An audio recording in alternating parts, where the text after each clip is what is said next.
창세기 39장에서 다시 시작하고 있는 요셉의 생애를 살펴보고 있습니다. 오늘까지 3번에 걸쳐서 요셉과 관련된 말씀에서 반복하고 있는 것은 형통과 관련된 내용입니다. 성경은 하나님께서 요셉을 형통하게 하셨다라고 말씀하고 있고, 이 말씀은 창세기 39장 한 장에 4번이나 반복되어 나오고 있습니다. 이러한 사실은 요셉이 형통한 인생임을 소개하는 밑거름이 되고 있습니다. 성경은 무엇 때문에 끈질기게 요셉의 생애를 형통하다 말씀하는가? 그러나 우리가 지니고 있는 요셉의 생애를 결코 형통하다 볼 수 없는, 겉으로 드러나 보이는 그가 몸으로 겪고 있는 고난이나 고통들이 어떻게 말씀으로 풀어지고 있는가를 좀 보도록 하겠습니다. 요셉의 생애는 결코 형통한 생애 같아 보이지 않습니다. 그는 형들에 의해서 노예로 팔렸습니다. 형들의 질투와 시기가 이러한 비극적인 자리로 요셉을 이끌었는데, 만약에 형들의 그러한 일들이 없었다고 한다면 요셉은 아버지 야곱의 사랑을 듬뿍 받으면서 넉넉하고 부유한 삶을 계속 살았을 것입니다. 오히려 다른 사람들의 부러워할 만한 위치에 설 수도 있었고, 그 이후에 그의 생애가 어떻게 되어 가는지에 대한 것은 사실 우리가 잘 알 수 없습니다. 그러나 형들에 의해 노예로 팔리는 바람에 그는 한순간에 비극의 주인공처럼 나락으로 떨어지게 됩니다. 또 그는 억울한 모함과 오해를 받고 감옥에 갇히게 되었습니다. 이러한 이유들이 우리가 요셉의 생애를 형통하다라고 하는 성경 말씀에 대하여서 저항하고 있는 한 부분이기도 합니다. 이것은 우리가 지니고 있는 일반적인 형통에 대한 이해와 성경이 말씀하고 있는 형통에 대한 이 간극이 크기 때문에 그렇습니다. 보통 사람들이 이해하고 있는 형통, 또 이 형통을 이야기할 때 즉시 머리에 떠오르는 것이 만사형통하다라고 하는 것입니다. 만사형통이라고 하는 것은 말 그대로 모든 일들이 뜻대로 이루어지는 것이라고 하는 의미가 이 안에 담겨져 있습니다. 보통 사람들이 생각하는 만사형통이라고 하면 좋은 것들이 자기 생애에 채워지는 것이죠. 좋은 것만 있습니다. 그리고 나쁜 것은 없는 것이죠. 그래서 우리가 만사형통하다, 내 뜻대로 다 이루어진다라고 하면 복을 받고 성공하고 번영을 누리고 좋은 것들로 채워지고, 대신 고통이나 고난이나 어려움, 시련, 또 슬픔, 아픔, 눈물, 공포, 이런 것들은 다 없는 그러한 것들을 우리들이 포괄적으로 생각을 합니다. 그래서 형통과 이런 나쁜 쪽의 내용들, 고난이나 시련, 억울한 것, 또 오해받는 것, 아픈 것, 비명 지르는 것, 이런 것은 다 이렇게 멀리 떨어져 있어야만 형통하다라고 하는 이해를 가지고 있습니다. 그런 면에서 볼 때 절망의 자리인 감옥에 갇혀 있는 요셉을 형통하다고 하는 이 성경의 말씀에 대하여서 우리가 쉽게 동의할 수 없는 부분들이 있습니다. 요셉은 오히려 사람들로부터 불행한 인생이다라고 이야기를 듣는다면 오히려 그 편이 훨씬 설득력이 있어 보입니다. 그러나 성경은 끈질기게 요셉은 형통하다라고 이야기를 하고 있습니다. 그리고 그에 대한 답으로 하나님이 함께 하시기 때문에 그가 형통하다라고 하는 이야기도 반복을 하고 있습니다. 이러한 말씀에 대하여서 우리는 또 우리의 의아한 질문을 할 수 있습니다. 하나님이 함께 하신다면 그야말로 형통해서 복을 받아야 맞지 않습니까? 라고 하는 이야기를 우리가 할 수 있죠. 형들이 못돼 먹어서 동생을 노예로 팔아먹은 것은 어쩔 수 없는 일이라 하더라도 보디발 친위대장의 아내가 요셉을 유혹할 때에 요셉이 내가 하나님 앞에서 이 큰 악을 행할 수 없다라고 해서 그 죄의 자리를 박차고 나왔습니다. 얼마나 잘한 일입니까? 얼마나 그가 하나님을 두려워하고 있고 그 하나님의 말씀에 합당하여 순종하여 살려고 애쓰고자 하는 모습들을 우리가 충분히 그 모습 속에서 볼 수 있습니다. 하나님의 상을 주실 만합니다. 그래서 그가 상을 받는다면 모든 오해가 풀어짐으로 인하여서 감옥에 가지 않아야 하고 또 그러한 노예의 신분에서 벗어나 자유로운 신분이 된다든지 또 이방 나라에 팔려왔는데 자기 고향으로 금이 환영하는 이러한 모습들이 하나님이 그에게 상으로 복으로 부어줌으로 인하여서 형통한 생애가 되었다라고 하는 식으로 흘러가야 우리는 요셉이 형통하다라고 하는 생각을 가지게 될 것입니다. 그러나 요셉은 모함을 계속 받습니다. 오해를 받습니다. 그리고 여전히 그는 가혹하고 혹독한 자리인 감옥에 갇혀 있습니다. 그래서 우리는 끈질기게 형통하지 않다라고 얘기하는데 성경은 우리가 겉으로 드러나는 것에 우리의 시선을 빼앗길 것이 아니라 하나님이 이 현실을 어느 쪽으로 바라보게 하시고 이해해야 하는지를 우리에게 가르쳐주고 있습니다. 고난이라고 하는 것은 늘 우리에게 버거울 수밖에 없습니다. 왜냐하면 내가 해결할 수 없는 문제이기 때문에 그렇습니다. 내가 해결할 수 없다라고 하는 것은 늘 우리를 절망과 공포의 자리로 밀어 넣습니다. 그러나 성경 말씀은 내가 하는 것이 아니라 하나님, 내가 한다라고 하는 말씀을 늘 우리에게 주시고 있습니다. 요셉이 고난 속에 있습니다. 감옥에 갇혀 있습니다. 그가 할 수 있는 것은 아무것도 없습니다. 자기의 하소연을 들어줄 자도 없고 자기를 기억하는 사람들도 없습니다. 그러나 그 감옥의 자리를 하나님이 어떠한 자리로 만드시는가 하면 하나님이 함께 하심을 드러내 보여주시는 자리로, 그리고 하나님의 인자를 더하심으로 인하여서 사람의 손길을 통하여 은혜를 입게 하는 자리로, 그리고 요셉 스스로도 자신의 생애를 돌아볼 때에 이때 하나님의 은혜가 나와 함께함으로 인하여서 내가 형통한 생애를 산 사람이다 라고 하는 이 사실을 고백하는 자리로 만들고 계십니다. 하나님이 우리가 겪는 모든 고난을 미리 막아주시고 시련을 없애주심으로 인하여서 우리를 형통케 하는 것이 아니라 지금 내가 고난을 겪고 있는, 내가 절망이라고 하는 그 자리, 내가 울 수밖에 없고 비명을 지를 수밖에 없는 그 자리에 하나님이 찾아오시면 모든 것이 달라진다는 사실을 우리가 알아야 됩니다.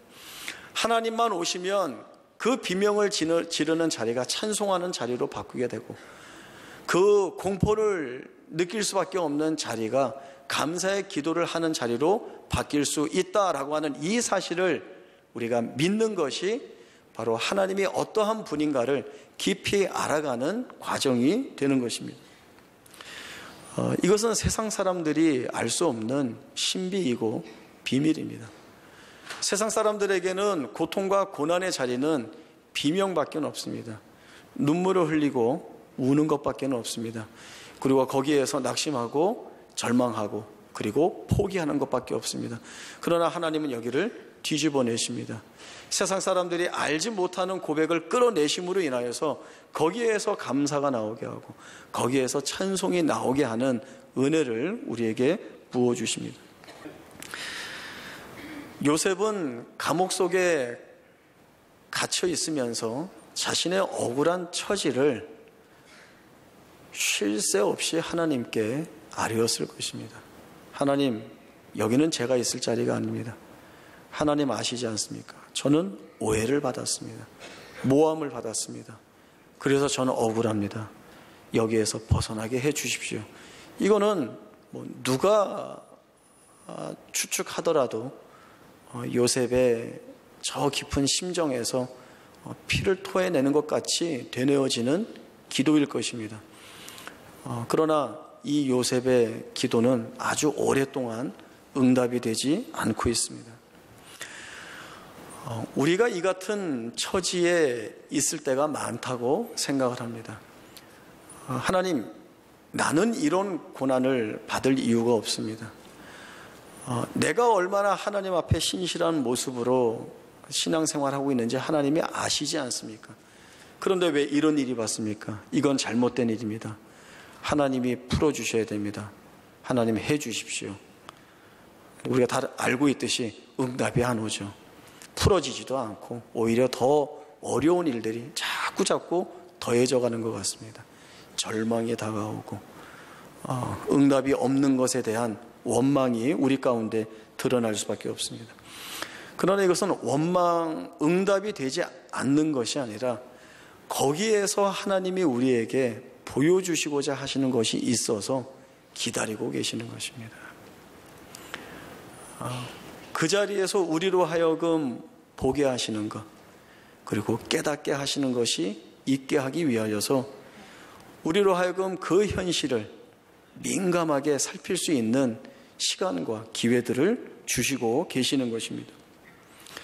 요셉이 갇혀있는 감옥은 겉으로 볼 때에는 억울하게 갇혀있는 감옥입니다. 그 안에는 수많은 고생과 어려움들이 담겨져 있습니다.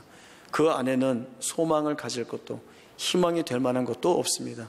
그러나 성경 말씀을 통하여서 우리에게 설명되어지는 요셉이 갇혀있는 감옥은 하나님이 함께 하시는 자리이기도 하고 하나님의 인자하심을 더하는 자리이기도 하고 하나님의 은혜가 입혀지고 인자가 더해짐으로 인하여서 다른 손길을 통하여 은혜를 입히는 자리이기도 하고 그리고 요셉으로 하여금 내가 하나님의 큰 구도 안에서 쓰임받고 있는 인생이었다. 그래서 내가 형통한 인생이라고 고백할 수 있다를 확인시켜 주시는 자리가 되는 것입니다. 우리가 생각할 때에 이렇게 되면 안 되는데 라고 하는 일들이 있죠. 이렇게 되면 결론은 망할 수밖에 없어, 실패할 수밖에 없어, 끝일 수밖에 없어 라고 이야기하는 그 상황을 하나님은 충분히 은혜를 고백하는 자리로 삼으실 수 있는 분이십니다. 하나님은 창조주이시고 만물의 주인이시고 만유의 주이시고 이 세상에 드러나는 모든 일들이 이 하나님의 작정과 섭리 가운데 있기 때문에 그렇습니다. 하나님은 하나님 자신을 우리에게 은혜의 원천으로 그리고 나만이 너희 생애의 답이라고 하는 말씀을 주시고 있습니다. 우리는 자꾸 다른 수단이나 방법을 간구하여서 내 문제를 해결하려고 하고 또는 내 머릿속의 지혜나 어떤 뜻으로 회피하려고 하고 무마하려고 하는데 하나님 그러지 말라는 것이죠. 너가 서 있는 너가 아무것도 할 수 없는 그 자리에서 너가 나를 찾을 때에 내가 거기에서 해결하는 방법이 무엇인지 너가 보아야 된다는 것입니다. 그리고 그것을 봄으로 인하여서 이제 다시는 너가 다른 것을 은혜의 요인으로 삼지 않고 하나님만이 나의 은혜의 주가 되시고 하나님만이 나의 답이 되심으로 인하여서 여기를 넘어가게 하시는 힘이 된다라고 하는 이 사실을 고백해 하여서 지금 이 현실의 문제만이 아니라 자신의 전생애가 하나님의 뜻과 목적 안에서 어떠한 존재로 부름받고 있는지를 보게 하시는 그 내용을 쫓아갈 수 있는 우리의 모습이 되어야 합니다. 시편 23편 1절에서 6절까지의 말씀 함께 보겠습니다. 우리가 잘 알고 있는 다윗의 시편입니다. 구약성경 818쪽 시편 23편 1절부터 6절까지의 말씀 저희가 한 목소리로 함께 읽겠습니다. 시편 23편 1절부터 봅니다. 시작. 여호와는 나의 목자시니 내게 부족함이 없으리로다. 그가 나를 푸른 풀밭에 누이시며 쉴만한 물가로 인도하시는도다. 내 영혼을 소생시키시고 자기 이름을 위하여 의의 길로 인도하시는도다. 내가 사망의 음침한 골짜기로 다닐지라도 해를 두려워하지 않을 것은 주께서 나와 함께 하심이라. 주의 지팡이와 막대기가 나를 안위하시나이다. 주께서 내 원수의 목전에서 내게 상을 차려주시고 기름을 내 머리에 부으셨으니 내 잔이 넘치나이다. 내 평생의 선하심과 인자하심이 반드시 나를 따르리니 내가 여호와의 집에 영원히 살리로다. 아멘. 다윗이 자기가 살아온 전 생애를 돌아보면서 하나님에 대한 기억을 꺼내놓으면서 하고 있는 시편입니다. 다윗은 하나님과 동행한 사람이었습니다. 그리고 하나님의 마음에 합한 자였습니다. 그가 이러한 말을 들을 수 있는 것은 전적인 하나님의 은혜가 그에게 있었기 때문에 그렇습니다. 하나님의 눈이 그를 주목하고 있었고 주의 영이 그와 함께 계셨습니다. 다윗에게는 하나님이 내 편을 들고 계시다라고 하는 이 사실로 하여금 그가 어느 자리에 있든지와 상관없이 담대한 신앙의 고백과 결단을 할 수 있는 자리로 이끌었습니다. 하나님의 함께 하심으로 인하여서 다윗이 모든 고난이나 고통에서 배제되어서 이제 그에게는 더 이상 어떤 어려움을 겪을 만한 상황이나 환경에 처하는 것이 아니라 그는 하나님의 편들고 있지만 그는 수없이 많은 어려움과 고통들을 겪었습니다.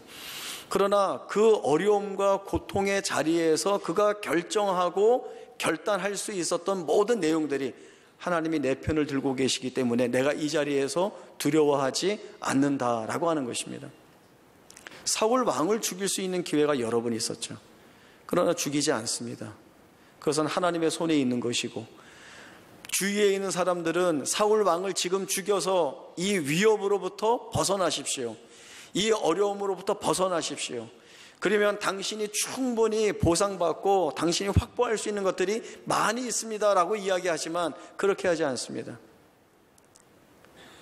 하나님이 하시는 일들을 하나님께 맡겨두고 지금 내가 여기에서 할 수 있는 사람들이 이야기하는 결정이 아니라 하나님이 내 편을 들고 계시기 때문에 여기에서 지금 사울 왕을 살려둔들, 그리고 나는 여전히 지금 그 위협을 피하여서 그 칼날의 공포를 피하여서 도망가는 중에 있다 할지라도 하나님이 내 편을 들고 계시는 이상 나는 지금 여기를 담대한 마음으로 살아낼 수 있다라고 하는 그 자신감이 이 다윗에게 있는 것입니다. 그래서 그는 결론과 같은 여호와는 나의 목자시니 내가 부족함이 없으리로다 라고 하는 이 기도를 할 수 있고 4절에서 말씀하고 있는 대로 내가 사망의 음침한 골짜기로 다닐지라도 다니지 않는 것이 아닙니다. 다윗이 사망의 음침한 골짜기라고 하는 그렇게 표현되는 수없이 많은 정황 속에 있었지만 그러나 두려워하지 않는다는 것이죠. 왜? 주께서 나와 함께 하시기 때문이다. 내 평생의 선하심과 인자하심이 반드시 나를 따르리니 내가 여호와의 집에 영원히 거하리로다. 이것이 다윗이 가지고 있는 마치 이루어진 것과 같은 기도를 올리고 있는 그의 신앙의 면을 우리가 보게 됩니다. 우리가 어떤 심각하고 어려운 일을 겪을 때에는 지금 이 시간, 이 상황, 여기에 집중될 수밖에 없습니다. 그러니까 우리의 한계입니다. 우리의 실력 없음입니다.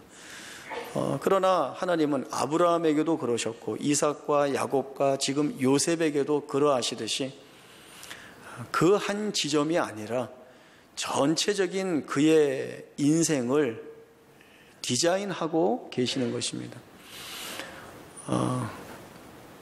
그 군대 갔다 온 사람이 군대 재미있어 갔다 올만해 라고 이야기하면 듣는 입장에 따라서는 입대할 때부터 제대할 때까지 모든 그 군대 안에 있었던 시간들이 다 즐거웠나 보다 이렇게 생각할 수 있겠죠. 그러나 그렇게 이야기하지만 훈련소에 입대해서 훈련을 받는 것, 또 자대 배치 받아서 선임병들과 함께 생활을 하는 것, 그 가운데에서 명령 체계에 의한 갈등, 또 군대라고 하는 특수한 상황에서 자유가 제한될 때의 어려움, 왜 힘들고 어려운 것들이 없었겠습니까? 많이 있었겠죠. 그러나 돌아볼 때에 군생활 재미있고 좋았어 라고 한다면 그 안에서 전우들과 나누었던 즐거웠던 일들이 있었을 것이고, 힘들고 어렵지만 훈련을 하는 가운데에서 성취되었던 어떤 희열도 있었을 것이고, 이것이 다 종합적으로 평할 때에 군대 재미있었어. 동의를 안 하시는 것 같아요. 군대 재미있었다는 거. 재미있게 했습니다. 군대 재미있었어. 할만하더라. 좋았다. 라고 하는 이야기를 할 수 있습니다. 자, 그럼 이렇게 생각을 해보죠.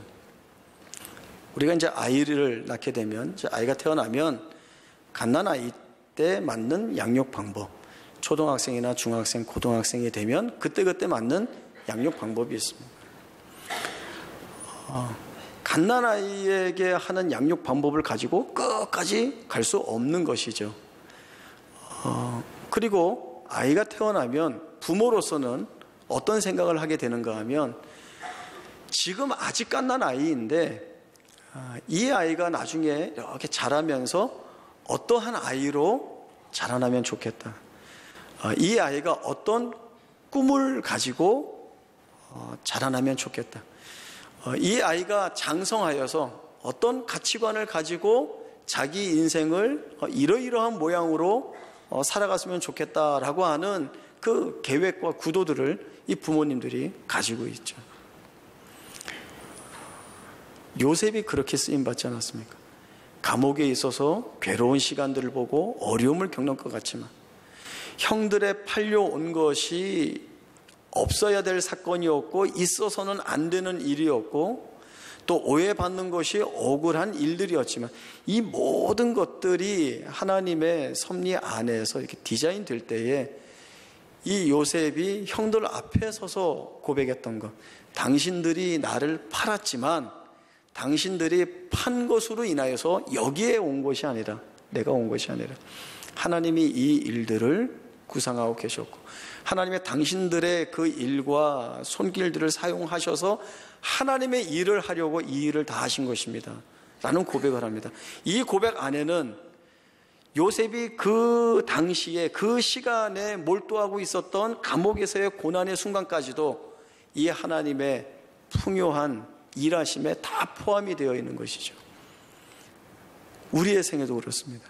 우리가 지금 맞닥뜨리고 있는 현실의 고난이나 고통들이 여기에서 우리가 묶여서 어떤 제한을 갖고 벗어나지 못하는 일들이 아니라, 하나님이 이것들을 다듬고 깎아내시고 우리로 하여금 새롭게 보게 하여 주시는 은혜의 통로를 통하여서 우리를 어느 자리로 끌고 가시는가, 하나님의 마침내 목적하시는 그 마지막의 목적이 무엇인가를 우리가 충분히 말씀을 통하여서 예상해 볼 수 있습니다. 가장 복된 자리입니다. 가장 소망 있는 자리이고, 하나님은 이 자리를 영광의 자리라고 말씀하시고 우리를 이리로 끌고 가시는 것입니다. 저는 하나님에 대한 표현 중에 여일하신 하나님이라는 것을 너무 좋아합니다. 정말 좋아합니다. 여일하시다라고 하는 것은 변함이 없으시다라고 하는 것입니다. 제가 가지고 있는 이 변함이 없으신 하나님이라고 하는 이 말로 제가 확보하고 있는 것은 이것입니다. 어려움들이 있죠. 살아가면서 겪게 되는 내가 어떻게 해결할 수 없는, 감당할 수 없는 일들이 있습니다. 그 앞에 서면 늘 힘들고 어려울 수밖에 없습니다.